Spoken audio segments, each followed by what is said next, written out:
Sa bisa search warrant, sinalakay ng National Bureau of Investigation Special Task Force noong Lunes ang isang condominium unit sa Makati City kung saan umano nakatira si Deng Yuanqing na hinihinalang espiya ng China. Nakakuha ang NBI sa naturang condo unit ng mga karagdagang gadget gaya ng computer, laptop, router, modem at external drives na posible nilang magamit sa data extraction at remote access.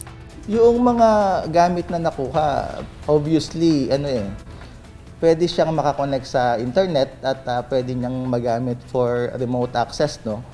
So, ito yung mga devices na pwede mong gamitin sa pagkuha ng mga information or pagkuha ng data.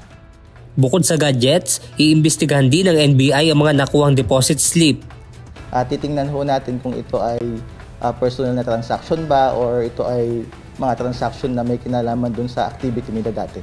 Pero yung mga deposit slips medyo maraming involved na transactions, medyo malalaki yung transactions. They range from like 300, 400 to 1 million yung mga deposit slips.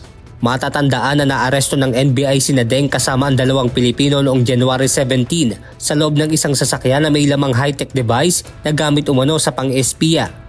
Kabilang sa pinuntahan ng mga sospek ang mahalagang infrastruktura sa bansa gaya ng military base, tower grids, EDCA sites at iba pang pasilidad.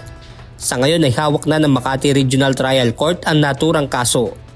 Benedict Samson, UNTV News and Rescue. Diyos ang aming sandigan, serbisyo publiko ang aming pinahahalagahan.